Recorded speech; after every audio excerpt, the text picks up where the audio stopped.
wireless sensing for health, and in his presentation, he will introduce GigaFlex, a millimeter wave radar-based system to sense muscle vibration and warn users about muscle fatigue. Hi everyone, my name is Jiang Yifei, and I'm from Carnegie Mellon University, and today I'm going to present my talk, GigaFlex, which is contactless monitoring of muscle vibration during exercises with a chaos-inspired radar. This is a joint work with my colleague Yu, Tao, Wong, Zhixiong, Annie, and my advisor Justin, and so on. So, muscle fatigue actually will make us lose control of our body, and it is very risky. For example, you see in this video, when a person is on a bench top doing the exercise, it can suddenly, because of fatigue, the thing will go down and hurt his body. So, from the video itself, actually, it's very hard for us to determine if that person is having this risky, their muscle cannot control the body at all. So, is there a system that could still be able to contactly, remotely, monitoring, to tell the person if this is the next repetition that's gonna be risky? So, existing systems that measure muscle fatigue usually need to have contact-based sensors. For example, the surface electrodes or wearable ultrasonic sensors.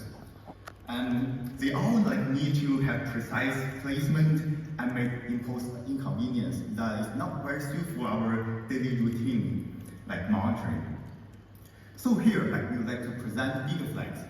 We utilizing a microwave radar to contactlessly prove a concept to see we can use this radar to learn muscle vibration to detect muscle state. So the basic concept behind that is that our radar system will send the signal to our body, and our body will reflect the signal back to the radar. So when the person is doing the exercise, by having the radar focusing on the actual muscle vibration space, you can then learn the actual surface vibration caused by our muscles. And then output the actual surface displacement. So by monitoring repetition by repetition, we can then having this repetition by repetition monitoring to let our radar system to indicate when the muscle states. For example, if this muscle is good or tired nearby the fatigue. So why is muscle vibration sensing hard? So there are a lot of prior work you can see in the microwave health sensing. People we do the heart rate sensing or breath sensing, they all have that unique periodic signal as the features. But in muscles, actually muscle vibration is very noisy. Look at this, if we compare the muscle vibration with the white noise, not so different. But this is actually a clear muscle vibrations that we capture from thermometers that contain these sensors.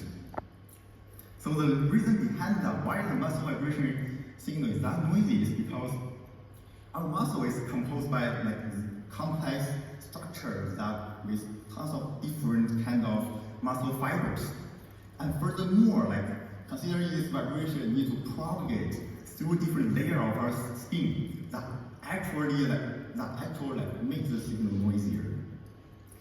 So here is a trend how do we process those simply random muscle vibrations? Our solution is to borrow the idea from the chaos theory. That probably you might know this theory from some butterfly effects, those kind of things. And actually behind those theory, they are learning the repetitive patterns from the signal. And actually there are a lot of other related studies that have been able to use chaos-inspired features to analyze nonlinear signals, nonlinear biosignals EEG or gait. And here in our work, we are trying to use this method throughout our pipeline, which spanning localization, segmentation, and learning those hidden signal features to be able to analyzing the muscle vibration and tell the muscle state. So here I would like to give you a quick intuition on how our system really works, why we can use those theories to help us monitoring the muscle vibrations. Here is a very well-known muscle vibration signal that we plotted from recurrency plot, which is a well-known tools basically in the chaos theory. And this is telling us the self-similarity of the signal. Basically, all x-axis and y-axis are the time axis, and you see those kind of diagonal slides happen. That is referring to some repetitive patterns that happens through the time. And you can compare the actual muscle vibration signal that plotting from the recurrency plot with the actual noise. You see muscle vibration will have more those kind of diagonal slides, but the noise do not. So basically, from our study, we kind of quantifying the ratio of the diagonal slides to be able to tell if the signal is from the muscles. And to understanding the fatigue, when you look deeper into two different muscle signals, one is good, another tired, there are actually differences that we can extract them from. For example, here, one feature we use is to extracting the variance of the diagonal slides. That will help us to tell apart if this muscle is kind of going through the fatigue stage or not. There are many challenges remain, and please look at our details, look at our paper for more details. So we implement our system with a mid-wave 77 GHz radar, and MU is our reference sensor on the side. And for our results, here one result I want to show is we comparing our system with the wearable sensors, and it shows that we can basically here we are doing a binary classification task. Say for current repetition, is that within 3 repetitions ahead of the failure? So basically we are treating see if this repetition can be predict if the person gonna be failed. And we found that our system got an AUC of 0.73, where the MU contact-based sensors got AUC of 0.72. So future work we envision our system can also explore into different other kind of exercise. And thank you.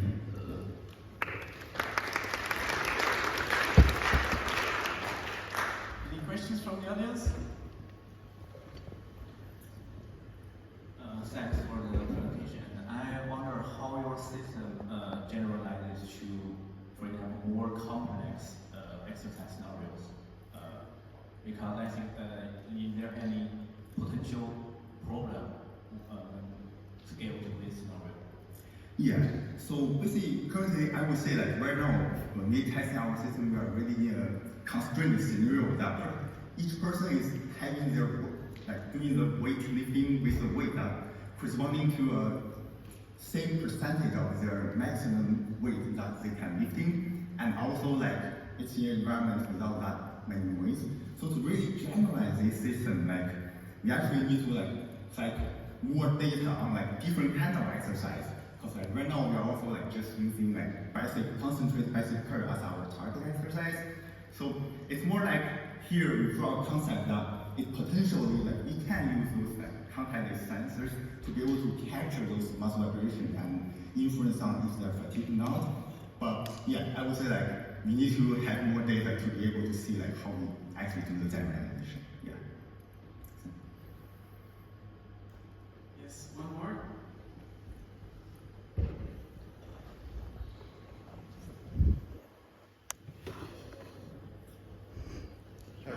Great presentation, thank you.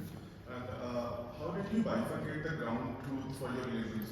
How did you realize that this muscle group was for fatigue, this muscle group was for good and tired? Yeah, that's a very good question. So actually, this is a very challenging one. We talk about doing exercise, doing exercise sensing. So here, for us to decide to define the fatigue or tired, we are during the evaluation, we ask the person to keep doing the concentrated bicep curl until they cannot do it anymore. It is a volunteering process, but this process basically help us to basically classifying when the people already felt like so that 3 repetitions before failure, we will define them as a higher state, and other than that, all the good states. Yeah. Okay. And was this identification of bifurcation based on a prior study or based on your user study that was going on? It's based on the prior study. Like, basically, there is a concept called RIR. That's like how people determine like how many like basically how many grades that person can do, and basically people are using this concept into it to like define higher state or not. Yeah. Thank you. Let's thank the speaker again.